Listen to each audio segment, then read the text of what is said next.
Ito ang 1143 DZMR Missions Radio. Napapakinggan mula Santiago City, Isabela at sa buong mundo sa www.febc.ph sa pamamagitan ng Bitstop Computers.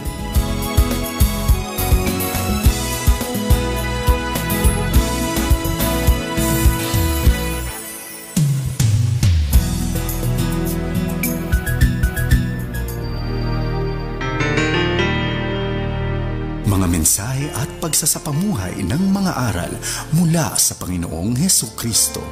Kasama mo, Pastor Jay Banzuelo sa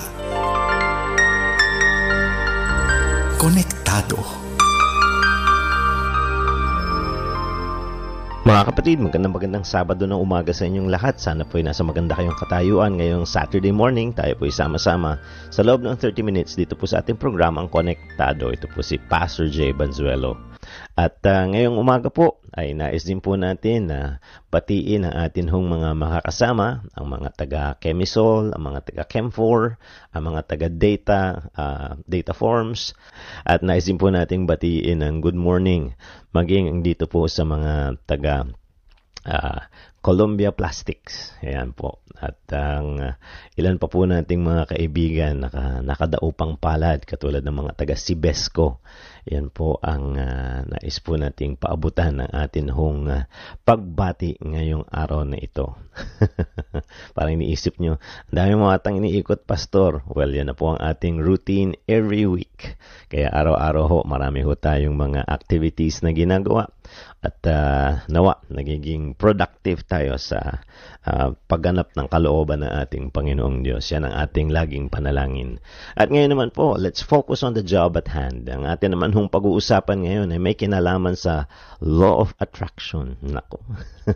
Hindi ho, walang kinalaman siguro ito doon sa tinatawag nating love, courtship, and marriage. Kasi alam ko naman na madalas pag sinasabing attraction, ang lagi natin iniisip ay yung pagkakagustuhan ng isang lalaki at ng isang babae. Hindi po yun. Ang ating gustong pansinin ngayon ay yung tinatawag po nating magnetism or charisma. Hindi ba ang ating mga buhay ay most of the time nagkakaroon po ng sabi nga natin impression, kaya nagkakaroon po ng nagbibigay ng special attention sa iba. Ano nga ho ba ang magiging pakinabang kung tayo ay attractive? Mamaya-maya po ay atin hong pag-uusapan yan. Pero bago po yan, ito po isang awiting handog para sa inyong lahat.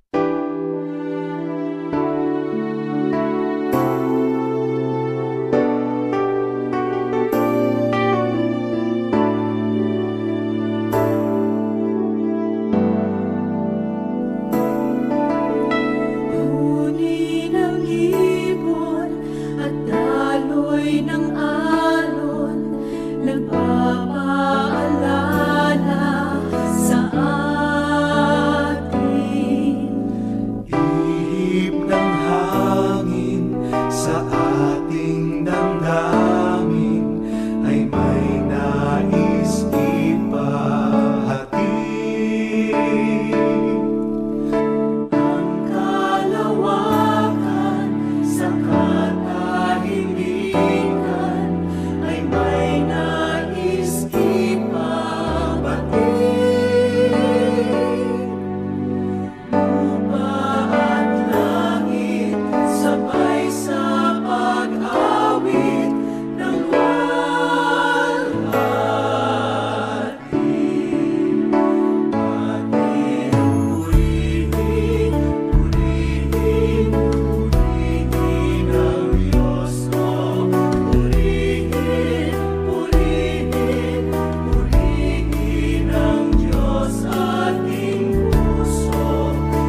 Ayan, sana po yung song na yan ay talaga pong nagbigay ng kasiyahan sa inyo ngayon ng Sabado ng umaga.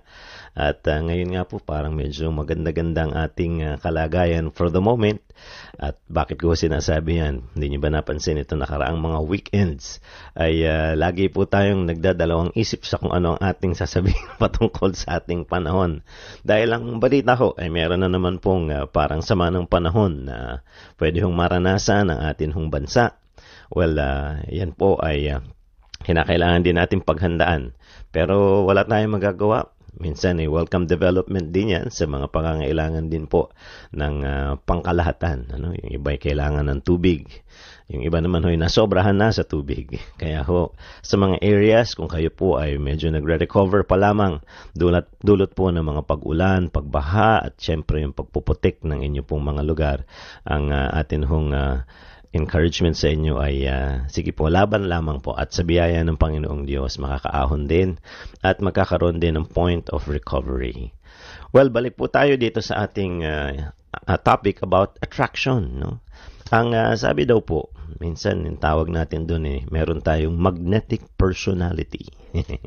Ano po ba yung magnetism? Well, pag tinitingnan po ang ating mga siguro mga buhay, may mga times ang attractive sa mga tao ay yung looks, no? Bakit nga ho ba yung looks? Kasi nga ho, yan yung unang nakaprontay.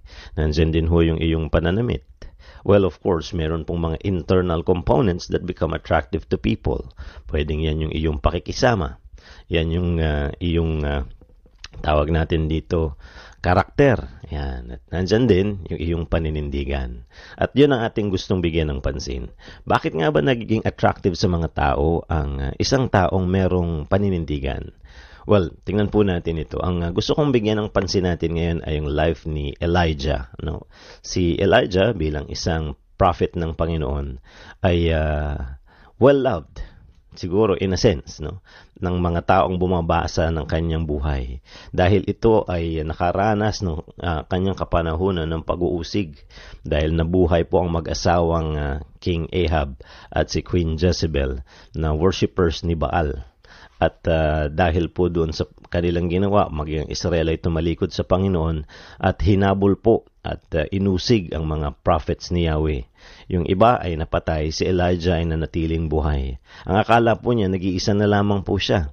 Pero hindi niya alam na meron palang iba pa na natira kahit kakaunti.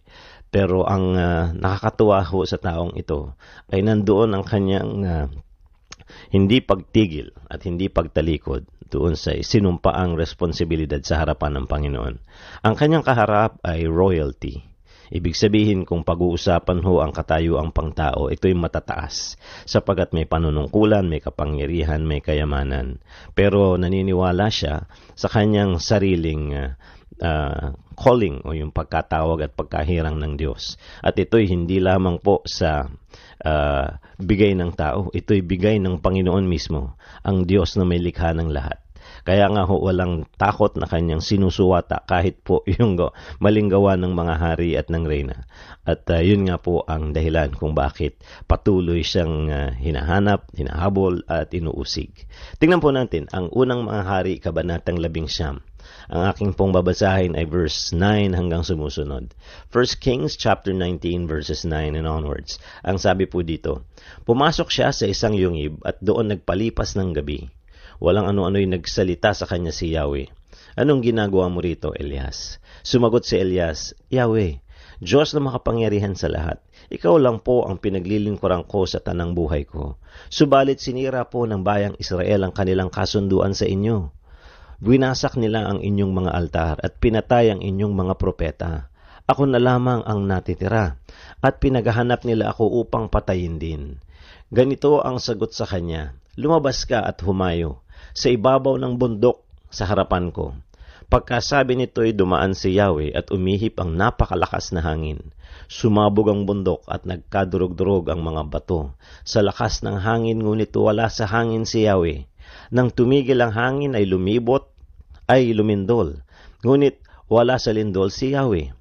Pagkalipas ng lindol ay kumidlat. Ngunit wala rin sa kidlat si Yahweh. Pagkalipas ng kidlat, narinig niya ang isang banayad na tinig. Lumabas si Elias, tinakpan ng balabal ang kanyang mukha at naghintay sa bunganga ng kuweba. Nang marinig niya ang tinig na nagsasabi, Elias, anong ginagawa mo rito? Sumagot siya muli, Yahweh Diyos na makapangyarihan sa lahat, ikaw lamang po ang pinaglilingkuran ko sa tanang buhay ko. Subalit sinira po ng bayang Israel ang kanilang kasunduan sa iyo. Winasak nila ang inyong mga altar at pinatay ang inyong mga propeta. Ako na lamang ang natitira at pinaghahanap nila ako upang patayin din. Sinabi sa kanya ni Yahweh, bumalik ka sa ilang, malapit sa Damasco. Pagkatapos pumasok ka sa lungsod at buhusan mo ng langis si Hazael bilang hari ng Syria at si Jehu na hari ni Nimsi, na anak ni Nimsi bilang hari ng Israel. Buhusan mo rin ng langis si Eliseo na anak ni Safat na taga Abel Mehola bilang propeta na hahalili sa iyo. Ang makaligtas sa tabak ni Hazael ay papatay ni Jehu. Ang makaligtas naman sa tabak ni Jehu ay papatay ni Eliseo. Ngunit 7,000 na sa Israel ang ililigtas ko, ang mga taong hindi lumuluhod kay Baal at hindi humahalik sa kanyang imahin. So, tingnan po natin ang description patungkol sa lalaking ito. Ang sabi nila, minsan daw meron kang makakasama sa buhay. Lalong ito'y totoo sa mahilig po sa laro, mga games, sports, lalo na sa basketball. Yun daw nakakainis kalaban pero nakakatuwang kakampi. May ganun po. Sa sobrang sipag niya, pag siya ang iyong kakampi, talaga namang ginaganahan kang maglaro. Pero pag siya naman ang inyong kalaban, sa sobrang sipag niya, nakakainis dahil ayaw tumigil. So, in a way, pagka pinag-uusapan po ang life ni Elijah, yan po isa sa mga bagay na hindi natin makakaila. May mga taong mahal na mahal siya. At may mga tao namang inis na inis sa kanya. Tingnan po natin ang ilang example. Kanina nabanggit ko sa inyo na ang nag-ahari noon sa Israel ay si King Ahab at ang kanyang asawa ay si Queen Jezebel. Hindi po Serena ito. Ito po yung totoong tao. At ang tawag sa kanya ni King Ahab is the troubler of Israel, noong manggugulo sa Israel. Bakit po ganun? Kasi akala nila payapa na sila. Pero pag itong taong ito ay nagsalita, pinuntahan sila, ang mga salita nito ay talagang diretsahan mula sa Diyos. At kahit hari, hindi ho siya papipigil. Sasabihin niya ng diretso kung anong mali, kung ano ang hindi nagugustuhan ng Panginoon. Kaya nga ho, maging si Jezebel, ninanais na siya po ay ipapatay. Ang mga tao naman, na mayroong tunay na pagmamahal sa Diyos, yun ay mga taong pagka nabalitaan na nandyan siya, naglalapitan at patuloy na kinikilala ang kanyang pangunguna sa kanila. At itong tao rin ito ay meron kung tawagin nating fiery passion. Yun hong passion niya na talagang kung ano ang dapat na tuparin, kung ano yung dapat na tapusin, ginagawa niya ng paraan. To the point na bigat na siya dahil nga po, ang akala niya mag-isa na lang siyang gagawa ng lahat ng ito. Pero ang isa sa pinaka hindi makakalimutan na naging sitwasyon itong si Elijah, kung hindi niyo naalala ngayon, yung sa Mount Carmel, hindi ho ba't ang mga propeta ni Baal ay nagsama-sama? At yun naman hong mga naniniwala kay Yahweh ay nandun din. Ang representative nila ay si Elijah. at maghahamunan, no? Kung sino ang makapagpapababa ng apoy galing sa langit para tupukin ang altar. At kung sino ang makagagawa nun, yung Diyos niya ang tunay at buhay na Diyos. Ang mga propeta ni Baal ay mula umaga hanggang halos hapon ay ikot ng ikot, wala akong nangyayari. At niluloko na nga ni Elijah. Kailangan lakasan niyo pa at baka nagbabakasyon daw ang kanilang ang kanilang Diyos, no? Pero nung siya na, pinabuhusan pa ng tubig yung altar. At pagka panalangin niya ay bumaba ang apoy galing sa kalangitan at yung hong altar ay natupok ng apoy. At doon makikita natin, yun hong mga kasama ni Elijah ay nagkaroon ng lakas ng loob. Si Elijah, walang problema buo na ang kanyang pagtitiwala sa Panginoon. Ang crucial at critical, yung mga tinatawag natin parang sa politika mga balimbing. Yun bang naghihintay kung sino mananalo at doon papanig. Ayan. Wala silang malinaw na kinakampihan sa pasimula. Pwedeng si Baal, pwedeng si Yahweh. Pero iniintay nila kung sino magtatagumpay, doon yan kakatig. Yan yung mga kung tawagin natin parang ipa. Kung saan umihip yung hangin, doon sumasama. Pero nung nakita po nila na yun pong altar ay natupok, lumipat na sila doon sa pagtitiwala kay Yahweh.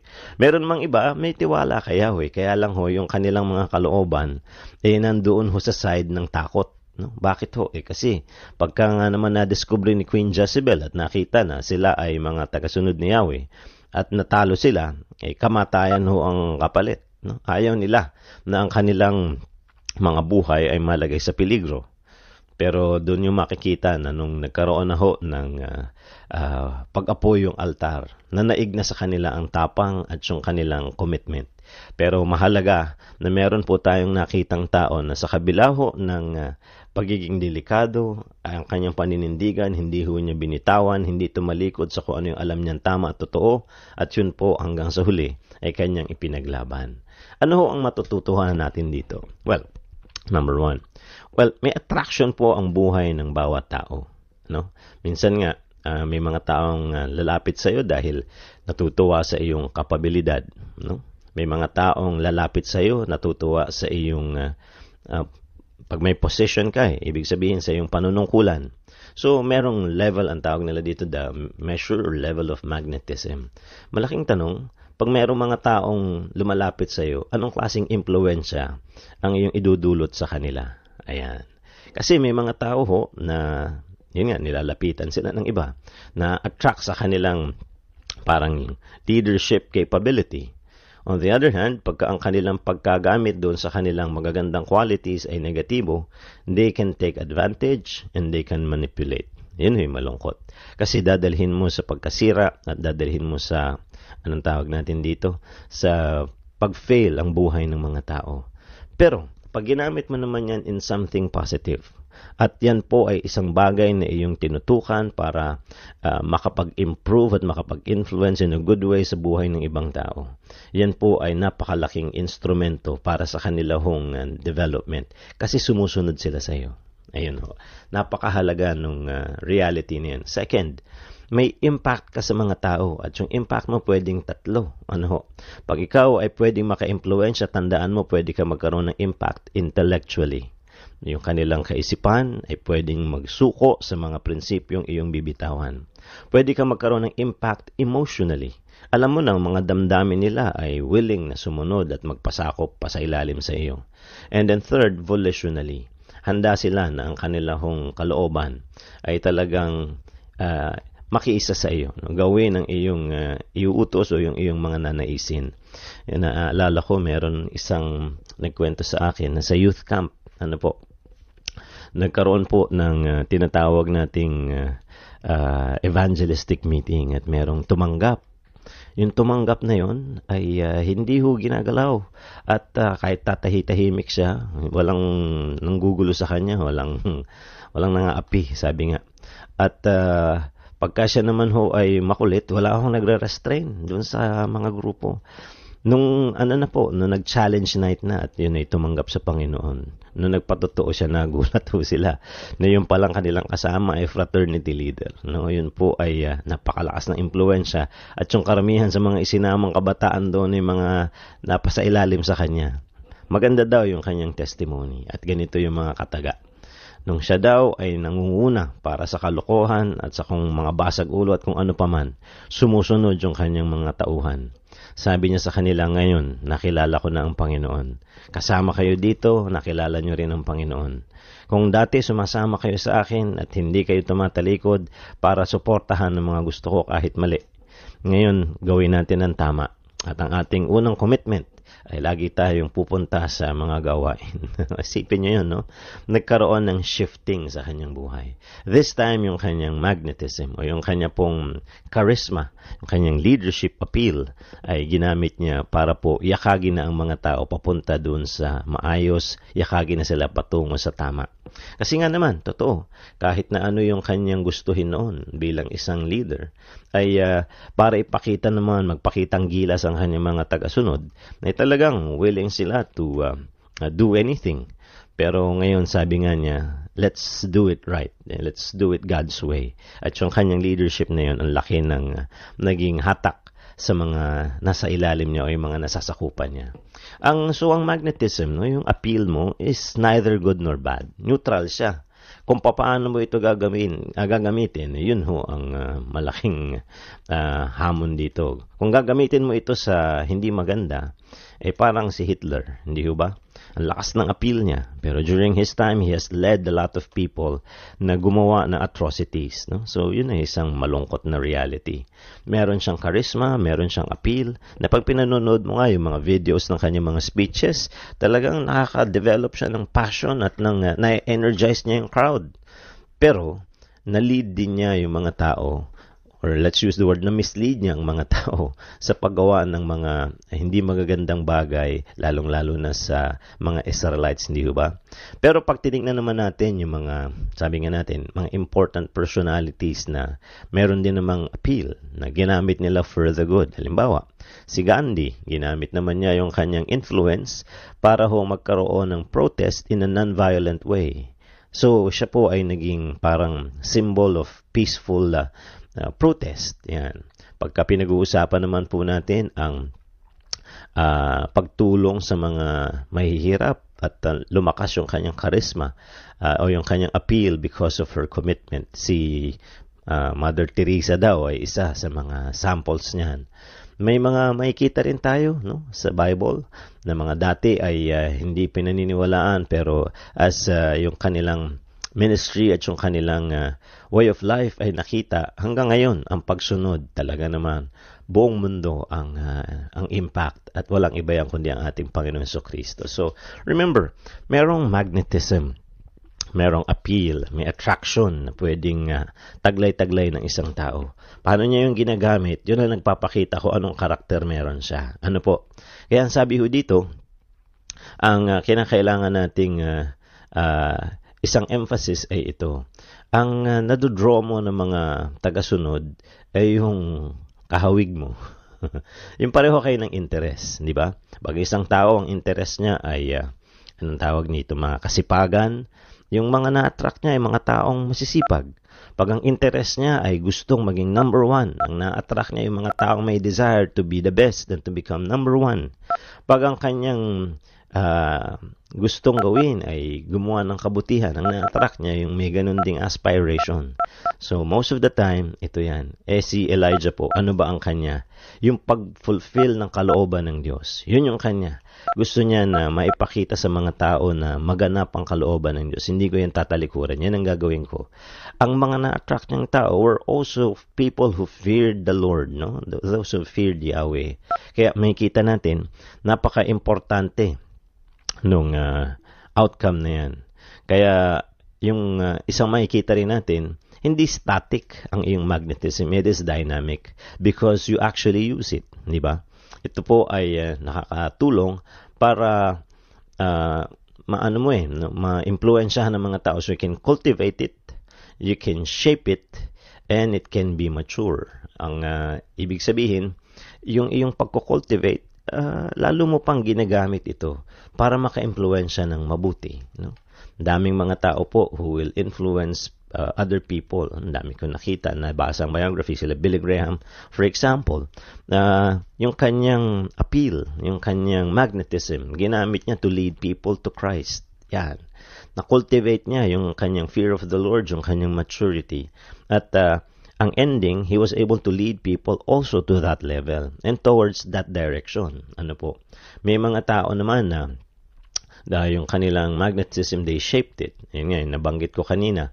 Merong leaders ng mga grupo dati na ang kanilang ginagawa ay hindi mainam. But then later on, ang kanila pong na-realize yung kanilang pwedeng pagkagamitang maganda ng kanilang appeal or yung magnetism nila, and this time they're shaping people to be better, no? To live lives that are good. Yan, very important yan.